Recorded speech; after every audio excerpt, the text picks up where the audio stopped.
Starting March 1st, China's southern resort island of Hainan will ban the sales of diesel and petrol cars. With a population of more than 9 million people, Hainan Province aims to eliminate fossil fuel vehicles by the year 2030. Will that be an easy target?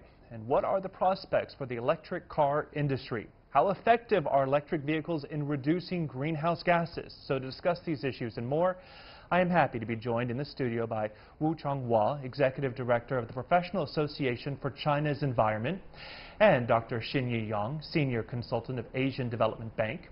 Via telephone, we also have with us Bill Russo, Founder and CEO of Automobility Limited in Shanghai, and Victor Yang Shui Liang, Vice President and Spokesperson of Zhejiang Geely Holding Group in Hangzhou. That is our topic. This is Dialogue. I'm Jonathan Betts.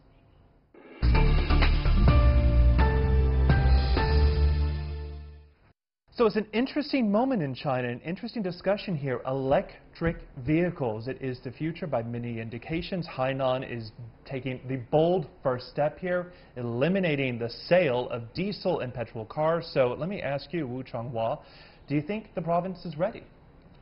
I think by announcing, this big decision, it means it's definitely ready. Ready meaning the political will, the desire, the willingness is already there.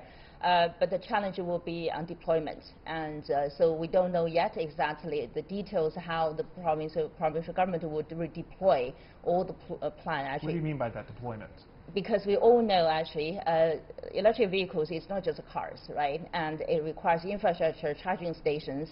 And also on the other side, actually, I don't want to sort of misguide the conversation in a way, say, yeah, let's really, build all the electric vehicles on the street. Public transportation is also a very important part of the, of the transportation system. So I would like to maybe put the conversation in the context of how the island actually is going to develop. Spatially, in the territorial perspective, how do they plan their transportation? In that context, actually, from the private cars vehicles, as we're talking about here, they made the decision and how they deploy the infrastructure and make sure they only sell electric vehicles actually on the market around, by 2030, totally zero. To eliminate all the petrol and the diesel vehicles by 2030. Do you share those same concerns? Do you think the province is ready for this big rollout here? Yeah, I think so. I think for Hainan Island, they already have a very ambitious plan for Green Island.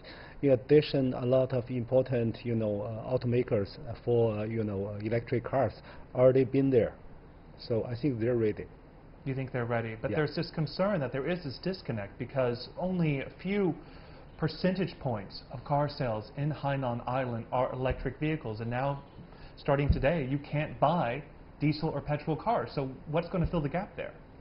Well, I think Hainan Island, they want to use this new plan to attract more resources, as Changhua mentioned.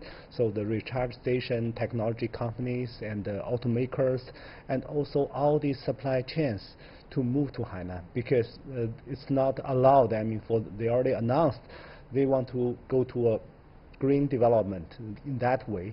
So that means heavy industry will not be allowed there. So they want to use this, this announcement as a starting point to attract more, companies and also suppliers to them, I think. So I would like to add some context here, actually. And this announcement is made in a context that the island province is committed actually to better air quality, right? And so China has air pollution prevention control law at the national level. And so this announcement came along with actually the newly, end of last year, the Provincial People's Congress amended its local legislation about air quality control. So transportation is a very important part of that picture. That's where this commitment comes in. Second point I want to highlight is that government has a role to play, right? And one particular role they can play is to set the bar of the market entry. What kind of products you will be allowed, including cars, industrial or consumer products, that the government would allow to get into the province, the market there. And this is where the provincial government is really taking the action, demonstrating its determination and also its actions actually to make sure the island will deliver its green agenda. As Yang said, actually, the goal and the target said already, the island is becoming the green or ecological friendly, whatever, the role model, and you need to take actions. And in that context, this is a major step forward. And if anything, it's also a testing ground, because these goals, in theory, could be applied across China, because China is definitely trying to move towards these electric vehicle markets, Absolutely. sustainable development, all of this. So, Bill, let me bring you in, speaking to us in Shanghai. When you hear about this news in Hainan Province, what are your thoughts? Do you worry that this may be too abrupt for consumers and retailers? Well, no. I think, first of all, it is directionally where the world is going, and Hainan just, as an island, it's a small province. I think they can start to put a timeline on it. When the announcement of the ban on fossil fuels was stated as a direction, there was no timeline associated with it. So being the first province to gradually move in this direction, now to make some firm commitments in this direction is sort of an indication that they want to take the lead. It's the smallest province in China. It's an island. Islands are more environmentally sensitive to the threats from climate change. They're therefore more progressive in dealing with the impact of fossil fuel consumption, energy consumption. They're also, as I think was already discussed, taking a more aggressive position on construction of charging facilities. That would be the limiting factor in terms of market acceptance. So by putting, the path towards setting the goal and, putting the plan in motion, again, starting with a very practical set of steps, they're going to put 40,000 electric vehicle charging piles into the market in 2019. That's almost 10 times increase from where they are today, and they're starting to, begin to prioritize the segments like government fleets, public vehicles, buses, taxis, etc., as a first stage toward full electrification. And the final goal here, Bill, as you know, in Hainan Province is to eliminate diesel and gasoline-powered cars by the year 2030. So, do you think that is still an easy target? Well, the target is clear and can be set top-down, but it's going to require a lot of bottom-up effort to get there. It's definitely not easy. In addition to the infrastructure investments in charging facilities, there need to be a roadmap on the fleets that will be electrified, and I think they've articulated that it will start with the government fleets, then the public vehicles. Again, you're going to ban any ICE. This is not a sales ban. This is getting the ones that are already in the fleets out. So getting that done by 2030, you've got to start with the government-owned vehicles, the public vehicles, the buses, taxis, street sweepers, and then finally the privately owned vehicles. But clearly, climate change has led to growing effects of the island economies, and Hainan and its governor, Shen Xiaoming, wants to respond proactively by sticking with a green, low-carbon growth model. And so when you look at this, Dr. Shen here, when you look at this goal, the year 2030, to ban all of these cars that many people are used to driving, and we're used to going to the gas pump and filling it up with gasoline, and to have all electric vehicles or alternative energy vehicles, do you think 2030 is a realistic target? Yeah, I think so, because in China, usually the policy tools are very strong. Just taking example of Beijing, when they have this lottery system now, I think more than 80%, these cars are already on sale. Are already electric cars. So if they have this new policy in Hainan, that means, the car sale will be, increased dramatically. In addition, more investment will go to Hainan on this industry. So let's also talk to Victor Yang, who's with Geely Holding Group, obviously a huge automaker in China. And Victor, I want to get your thoughts on what's happening in Hainan Province, but I also want to get your thoughts on the fact that government subsidies to a lot of car makers, which is really allowing this industry to take off, will eventually be phased out. And how much do you worry about that? Well, actually, we do not worry much about that. Geely Auto's electric vehicle range has performed well over the past couple of years. We have experienced more than 270 growth in the second half of 2018, thanks to the introduction of new models. Currently, around 5% of our monthly sales are from electric vehicles. This growth actually allows us to create the scale necessary in terms of production and supply chain management to prepare for a future where subsidies are lower or even without subsidies. It is a key goal of our management team that our electric vehicles and hybrid vehicles should be competitive enough and affordable to all. So that means we will always focus on the needs from the consumer and try to provide competitive products in the environment that without subsidy so that the customer are willing to buy our products and services. But help us understand just how competitive is this industry, because we hear the numbers, we hear the news that so many car makers are investing in this technology. The technology, from what I understand, still has a long way to go in some aspects. So how competitive is this industry? I think we actually have made great improvement on the electric and hybrid solutions here in China. I think in terms of the technology, quality, and the solutions we are providing to the customer, we are a competitive player in the global arena. So you know, competition from international manufacturer for the moment is quite small, but the Chinese domestic brand have been very active. We are introducing electric cars and hybrid cars more and more in the past few years, and we got more and more recognition from the consumers. And so, Ms. Wu, we've talked about how this is something that could be applied to the rest of China. We see what's happening in Shenzhen, where they have, 99% of the city's taxis are electric. Its bus fleet already electric. Yep. When you look at China as a whole, how electrified is the market?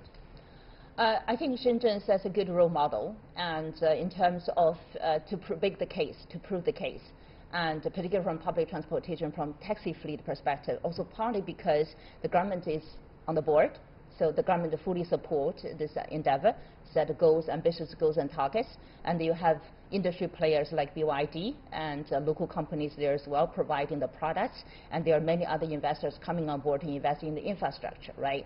From that process, I think it's a huge learning for every other cities in China, maybe to many other cities around the world as well, see how the model works, you know, together, all the pieces are coming together. So from that perspective, I think with the Shenzhen model, it's even more feasible. You know, it's a role model for other cities to say, yes, see, it is. It's not a dream, you know, you cannot deliver, you're just dreaming about it, but rather in reality it's already happening. Shenzhen even now, not only electric, but also looking into autonomous there as well. So technologies today has been advancing so fast, right? So for deploying electric vehicle or electrification of transportation system is no longer a tomorrow's technology. So technology and the products is already here. But right? is the technology ready? I keep hearing that there is concerns about distance and range and whether the batteries can hold enough charge. See, that's how the technology works, right? Technologies cannot forever stay in the lab, and then until someday you feel like 100% or whatever. Technology develop, there is a curve, right? China offers a very interesting market opportunity for technology to develop. You need to deploy at different cities. We talk about Shenzhen, now Hainan is coming on board as well, and Beijing and many other cities actually in China already stepping towards that direction, might not be at, you know, at the level as ambitious as Shenzhen and Hainan yet, but we're already on the track. That offers tremendous contribution to the industry, to the product, not only to China, but also globally, because we need to prove, to test the technology and products to make sure things will grow towards the right direction. And how do you think it does compete, Mr. Shin? I mean, you talk about proving that the technology, the cars, it is ready. And when you look at, I want to talk about some quick numbers real quickly here, because sales of new energy vehicles in China jumped by 138% to 96,000 units in January. And it is certainly the best performing sector in the whole car industry here. So how does it perform compared to traditional vehicles? Sure. I agree with you. There really are these technology barriers. So, for example, the battery system itself, in addition, the enabling environment, like the power grid, whether the local power grid is strong enough to, you know, to support all these, you know, recharge stations or home, you know, recharge cells. So there's still a lot of things to be improved. But if we can have a, you know, by applying, you know, good policy, we can create Hainan to attract all these new technology, new investment, personals, expert to there. Just like in Guangdong province, you see near Guangzhou, there's already a pool for fuel cell technology development. Hydrogen. Yes, hydrogen. So the key thing is in a small region, you have very intensive recharge stations for like fuel cell, like electric car recharging. Then people want to buy. If near my home there's no recharge station, I will feel frustrating, buying. Of course, yeah. You You need that infrastructure. I think that's the advantage of Hainan Island. In that small area, they will build very intensive recharging stations. I mean, not and just also the climate supports it that's too, right. because it's not cold weather, which can drain batteries faster. So there are a lot of advantages to starting in Hainan, seeing if it can really work. One thing I want to, if you look at Norway is in the Nordic region. The winter is very long. But if you look at the deployment of private vehicles, actually, Norway happens to be leading the world in terms of percentage of the private vehicles, EVs running on the street Electric today. vehicles there. So temperature is one important element, but not the deciding one. Yeah. Excellent point. Let's continue this conversation. We've got to take a quick break, but you're watching Dialogue on CGTN. And welcome back to Dialogue. We are talking about the future electric vehicles in China and around the world. So right before the break, Ms. Wu, you brought up Norway, which raises another question for me. We are seeing a surge in electric vehicles in some European countries, in China certainly, but why do you think they don't take off in other parts of the world, like in the United States, or have yet to take off? I think to be fair to the United States, there are many electric vehicles running on the street already. Of course, you could talk about the proportion, whether they are really transformative to the level we would like to see or not, probably not yet. The reason we're talking about Hainan here, we're particularly emphasizing the role of local government. So for new technologies, relatively new technology products on the market, government has absolutely a role to play, because in order to accelerate the market, the government needs to set rules, policy incentives, so you don't think it would take off without government intervention? As I mentioned early on, technology development has a curve. At different stages of technology development, you need a different support, right?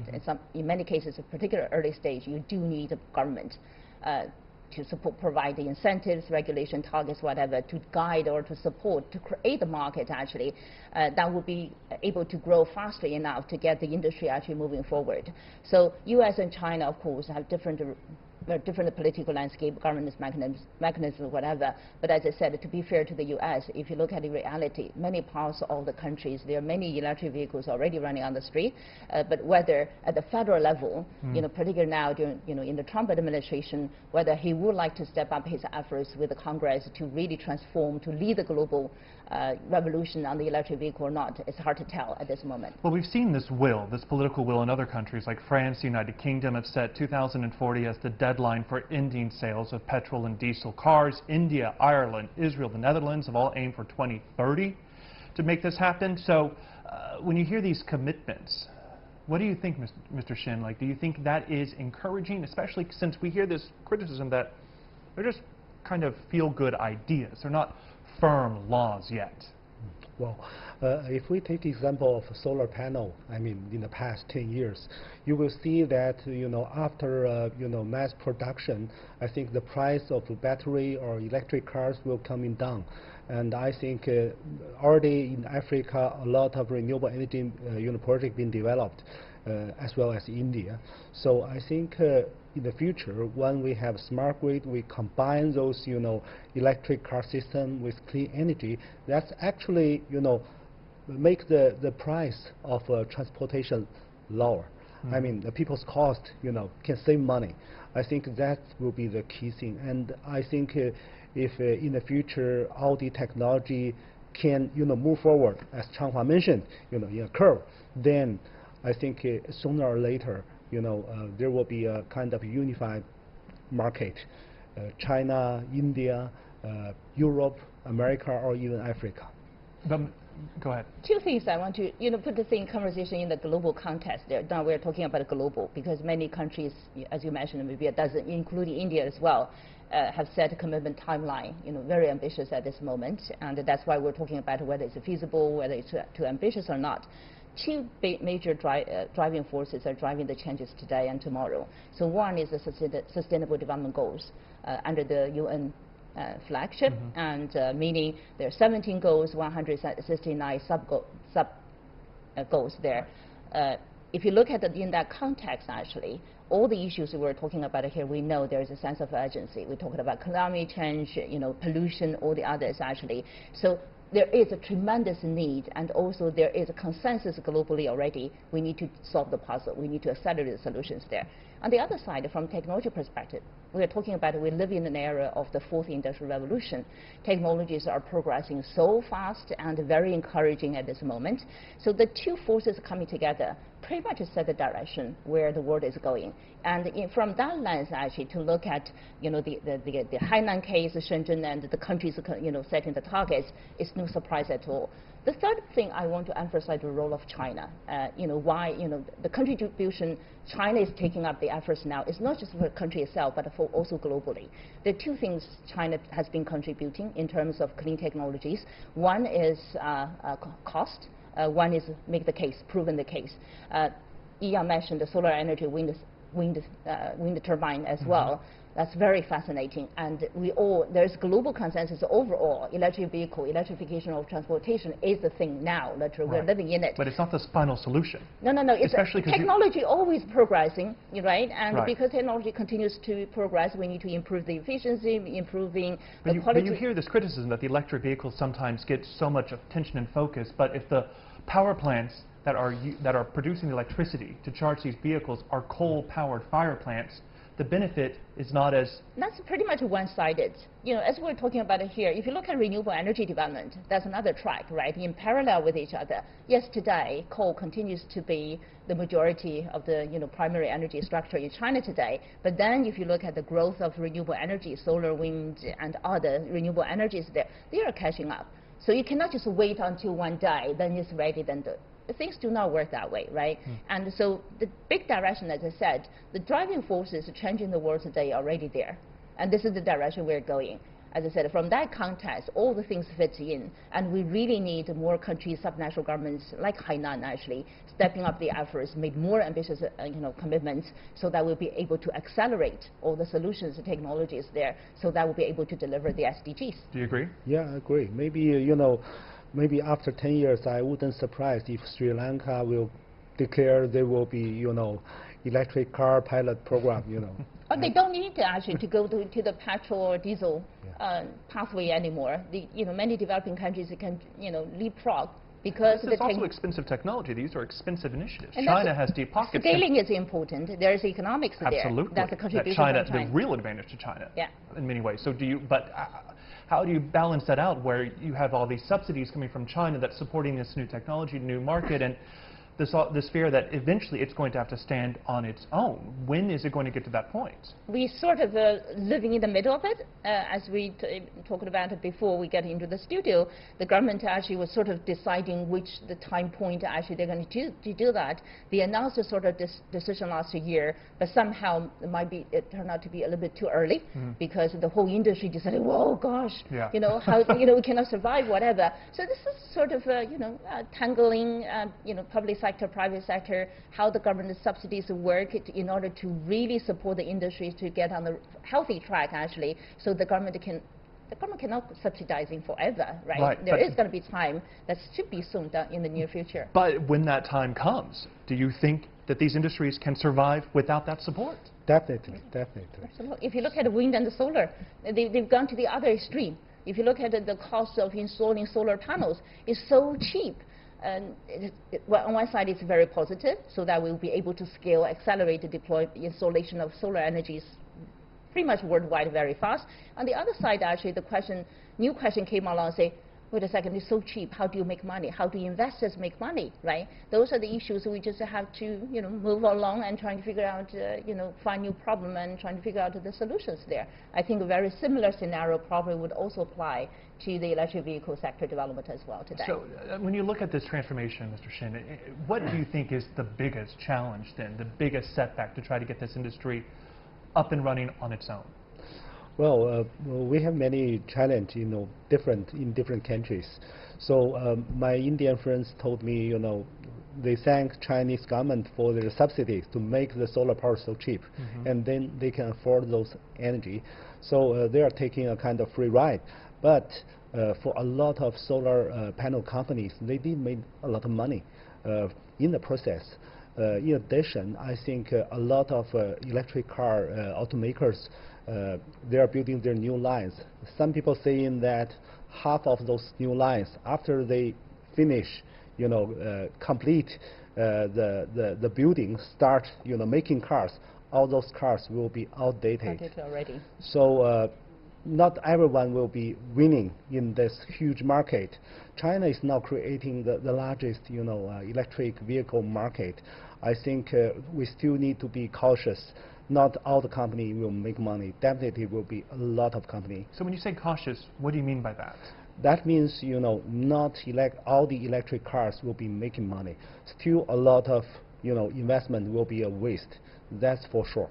So, investment will be a very careful, process. You have to make, right decision based on a right estimate of the future market. So do you worry? I mean, we look at these numbers, $300 billion reported by Reuters, this surge in spending on electric vehicle technology over the next 5 to 10 years, half of that money targeted at China. Do you worry that that investors, businesses are perhaps rushing too quickly into this industry? Investors care about the two things. One is risk, one is return, right? And because you're investing in tomorrow, so there's always risk. So that requires huge sort of wisdom, judgment, whatever. So I wouldn't say, yeah, I have this $1 million, I invested, then definitely I'm going to make money. I don't think that's how the financial sector works. So that's the norm. That's the very norm of the sector there. On the other side, actually, so the investment today, I think investors are getting more sophisticated. It's no longer simply say, oh, yes, electric vehicles, we're going to be the trend for tomorrow. I just invest in manufacturing, right? And as Yi mentioned, maybe started to build up, the facilities, workshops, whatever. When you get completed, actually, it's already out of date. Why? Because I mentioned that the fourth industrial revolution, digitalization, AI, technologies are really coming on board, transforming everything probably we pretty much have been doing today. What does that mean to the sector itself? It means the business model is transforming, right? If you look at solar energy, China has been the leading manufacturing of solar panels, whatever. If you look at the companies like Trina Solar, Inli, and others, they are all transforming towards something called energy IoT, Internet of Things. Why? Manufacturing is only one element that you need to have. But very importantly, in order to make money, you have to transform the business model. You have to really use the technologies to go to the consumer side as well. So I think probably today, everything is ongoing, including the electric vehicles are sharing, right? It's not like everyone has to own a car, right? Own a vehicle. Because transportation is, it's a purpose. It's transporting person and goods from A to B. Right. If you deliver that services, that's fine. Then how do you deliver that services? That's where we need to pay more attention. And it may not even be an electric vehicles necessarily driven by an owner. It could be, as we've talked about before, ride-sharing, public transportation. That's true. So many possibilities here, but definitely an interesting time in China and around the world. I want to thank our guests for being with us today. Wu Changhua, Xinyi Yang, Bill Russo on the phone, and Victor Yang, Shui Liang. Thank you all for your time today. Interesting conversation, interesting topic as we approach this new era of electric vehicles. I'm Jonathan Betts in Beijing. That does it for this edition of Dialogue. Thanks so much for watching.